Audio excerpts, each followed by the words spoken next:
نحمدہ و نصلی علی رسولہ الکریم، اما بعد فاعوذ باللہ من الشیطان الرجیم، بسم اللہ الرحمن الرحیم۔ گائز کیا حال ہے؟ ٹھیک ہو؟ امید کرتا ہوں آپ سب خیریت سے ہوں گے۔ آپ دیکھ رہے اسلامک چینل، اور آج ہمارا ٹاپک ہے دعوت التبلیغ۔ قرآن میں آتا ہے کنتم خیر امۃ اخرجت للناس تأمرون بالمعروف وتنہون عن المنکر وتؤمنون باللہ۔ اے ایمان والو، تم بہترین امت ہو، تمہیں لوگوں کی نفع رسانی کے لیے نکالا گیا ہے۔ تم بھلی باتوں کو لوگوں میں پھیلاتے ہو، بری باتوں سے منع کرتے ہو، ایک اللہ پر ایمان رکھتے ہو۔ یہ کام اللہ جل شانہ نبیوں سے لیا کرتا تھا۔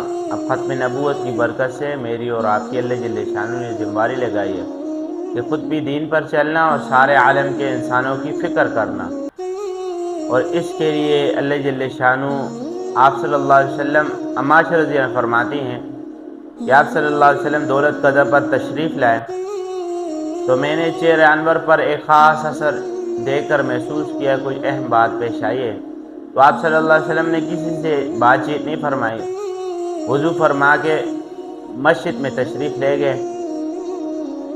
تو میں حجرہ کی دیوار سے کان لگا کر سننے لگی کہ آپ صلی اللہ علیہ وسلم کیا فرماتے ہیں۔ تو فرمایا، اے لوگو، اللہ کا ارشاد ہے کہ امر بالمعروف اور نہی عن المنکر کرتے رہو، مبادا وہ وقت آ جائے کہ تم دعا مانگو میں قبول نہ کروں، تم دشمنوں کے مقابلے میں مدد چاہو میں تمہاری مدد نہ کروں۔ پھر آپ صلی اللہ علیہ وسلم نے یہ بات چیت فرما کر منبر سے نیچے تشریف لے آئے۔ اللہ جل شانہ نے ہمیں نبیوں والا کام دیا ہے۔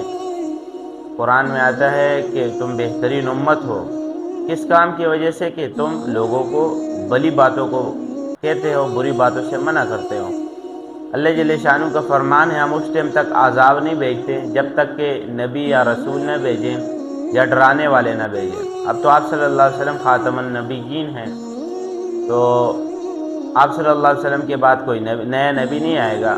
تو اللہ جل شانہ جو کام اللہ نبیوں سے لیا کرتا ہے، تو میری اور آپ کی ذمہ داری ہے جو یہ کام کرے گا اللہ جل شانہ 25 لاکھ حوروں والی جنت دیں گے، جنت الفردوس۔ آپ صلی اللہ علیہ وسلم نے فرمایا کہ جو شخص بھی جنت اللہ سے جنت طلب کرو تو جنت الفردوس کرو، یہ اللہ کا عرش ہے اوپر۔ تو اس کے لیے اور اس راستے میں، تبلیغ کے راستے میں ایسی دعائیں قبول ہوتی ہیں بنی اسرائیل کی نبیوں کی ہوا کرتی تھی۔ تو انشاءاللہ میں بھی کوشش کروں گا اپنے بھائیوں کو، گھر والوں کو، قرآن میں آتا ہے اے نبی جی اپنے آپ کو اور اپنے اہل و عیال کو جہنم کی آگ سے بچاؤ جس کے ایندھن پتھر و انسان ہوں گے۔